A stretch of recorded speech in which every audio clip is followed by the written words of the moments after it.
सातव्या मुलीची सातवी मुलगी या मालिकेच्या आजच्या भागात आपण पाहणार आहोत. केतकी नेत्राला विचारत असते की देवी आई तुझ्या मदतीसाठी धावून का येत नाहीये. प्रत्येक वेळी त्या विरोचकाचाच विजय का होत आहे. आणि त्यावेळी नेत्रा म्हणते की काकू असं नाहीये, मुळात हा प्रश्नच चुकीचा आहे.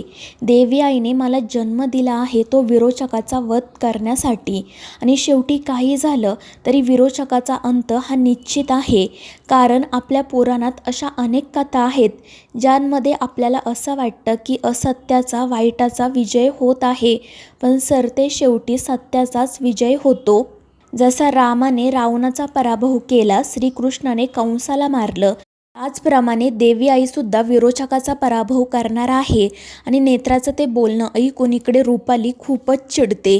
तर नेत्रा केतकीला सांगत असते की आपण देवी आईवर विश्वास ठेवायला हवा, सगळं काही ठीक होईल. आणि मग त्या दोघीही जणी देवी आईचा आशीर्वाद घेतात. तर दुसरीकडे शेखर, इंद्राणी आणि अद्वैत नेत्रा कोण आणि अस्तिका कोण याचाच विचार करत असतात. शेखर म्हणत असतो की जर आपण केतकी सांगते त्याप्रमाणे विचार केला ना तर अनेक प्रश्न नव्याने निर्माण होतात. आणि खरं तर मी सुद्धा रुपालीला नागासोबत बोलताना बघितलं होतं, त्यामुळे मग नेमकी आपली नेत्रा कोण हे ठरवताच येत नाहीये. आणि त्यावर इंद्राणी म्हणते की केतकीचा विश्वास बसला आहे की जी नेत्राच्या रूपात आहे तीच खरी नेत्रा आहे, कारण तिने काही गोष्टी बघितल्या आहेत, काही गोष्टी अनुभवल्या आहेत. आणि मग ते ऐकून शेखर म्हणतो मग कदाचित काही गोष्टी जेव्हा आपल्यासमोर घडतील, आपल्याला काही गोष्टी अनुभवता येतील, तेव्हाच मग हे चित्र स्पष्ट होईल. आणि त्यावर इंद्राणी आणि अद्वैतही हो म्हणतात, मात्र तोपर्यंत ते सावध राहायचं ठरवतात. तर दुसरीकडे अस्तिका रुपालीला सांगत असते की नक्कीच काहीतरी घडलं आहे, कारण मला पुन्हा एकदा इंद्राणी आणि अद्वैतच्या डोळ्यात माझ्याबद्दल संशय दिसला. म्हणजे त्यांचा माझ्यावर जवळजवळ विश्वास बसलाच होता, पण आज अचानक काय झालं माहीत नाही, त्यांनी पुन्हा माझ्यावर संशय घेतला. आणि त्यावेळी रुपाली सांगते की हो, एक गोष्ट घडली आहे. आणि त्यावर अस्तिका विचारते काय, तर रुपाली रागातच सांगते त्या बेवडीचा केतकीचा नेत्रावर विश्वास बसला आहे. आणि मग तिनेच हे सगळं अद्वैत आणि त्या इंद्राणीला सांगितलं असणार, त्यामुळे त्यांच्या मनात तुझ्याविषयी संशय निर्माण झाला. तिला नेत्रावर कधी विश्वास बसला, कसा बसला ते माहीत नाही, पण आता आपल्याला लवकरात लवकर काहीतरी करायला हवं. आणि त्यावर अस्तिका म्हणते मग आपण त्या केतकीलाच मारून टाकूयात. मात्र रुपाली म्हणते की उगाच घाई करू नको, नाहीतर सगळं काही आपल्याच अंगलट येईल. सगळ्यांना असं वाटेल की केतकी खरं बोलल्यामुळे तिला जीव गमवावा लागला आणि तू यात अडकशील. त्यामुळे आता आपल्याला फक्त लवकरात लवकर अद्वैतला मारून टाकायला हवं आणि तो सुरा नेत्राच्या हातात द्यायला हवा. म्हणजे मग सगळ्यांचीच खात्री पटेल की नेत्राच अस्तिका आहे, तू नाही. तर दुसरीकडे तन्मय आणि फाल्गुनी त्यांच्या रूममध्ये असतात. त्याचवेळी केतकी नेत्राला घेऊन त्या ठिकाणी येते. तिला बघून हे दोघेजण खूपच घाबरतात, पण केतकी त्या दोघांना समजावते आणि सांगते की घाबरण्याची गरज नाही आहे, हीच आपली नेत्रा आहे. मात्र त्या दोघांचा विश्वास बसत नाही. तर नेत्रा म्हणत असते की मला माहिती आहे तुम्हाला असं वाटते की मी अस्तिका आहे आणि म्हणूनच तुम्ही मला घाबरताय, पण माझ्यावर विश्वास ठेवा, मीच खरी नेत्रा आहे. आणि मग ती फाल्गुनीला म्हणते की ताई मला सांगा, तुम्ही मला अस्तिका समजताय त्या पाठीमागे काही कारण आहे का. मात्र फाल्गुनी आणि तन्मयकडे कोणतेही कारण नसते.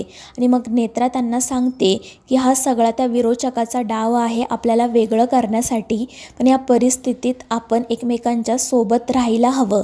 माझ्यावर एकदा विश्वास ठेवून बघा. आणि मग शेवटी केतकीच्या सांगण्यावरून ते दोघेही नेत्रावर विश्वास ठेवतात. दुसरीकडे अद्वैत त्याच्या रूममध्ये बसलेला असतो.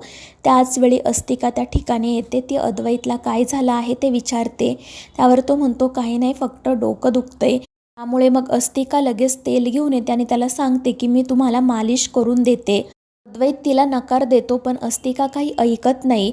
आणि मग ती अद्वैतच्या केसांना तेल लावायला सुरुवात करते. मात्र त्यावेळी तिला पुन्हा एकदा रुपालीचं बोलणं आठवतं आणि तिला असा भास होतो की आपण अद्वैतला मारून टाकलं आहे. त्यामुळे ती खूपच घाबरते. मात्र त्यानंतर तिच्या लक्षात येतं की हा फक्त आपला भास आहे. तर अद्वैत तिला काय झालं आहे ते विचारत असतो. तर अस्तिका नाटक करत म्हणते की ते सकाळी सुरीने लागलं होतं ना, तेच दुखतंय.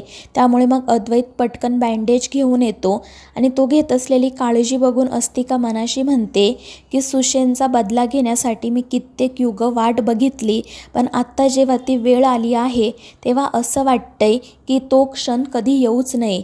आणि मग ती अद्वैतकडे बघतच राहते. तर दुसरीकडे फाल्गुनी केतकी किचनमध्ये काम करत असतात. फाल्गुनी म्हणत असते की काकूमा, मला खूप वाईट वाटत आहे.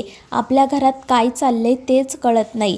आधी आपण सगळेजण किती आनंदात असायचो, मजा मस्ती करायचो, पण आता कोणीही कोणाशी बोलत नाही. आणि त्यावर केतकी तिला समजावते की काळजी करू नको, सगळं काही होईल ठीक. मात्र त्यानंतर फाल्गुनी रडू लागते. केतकी तिला विचारते की काय झालं बाळा. त्यावर फाल्गुनी सांगते की मला खूप गिल्टी वाटत आहे, मी आपल्या नेत्राला ओळखू शकले नाही.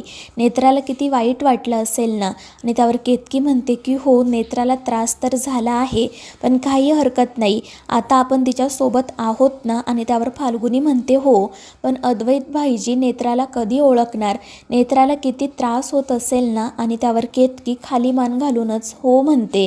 त्यांना नेत्राची खूप काळजी वाटत असते.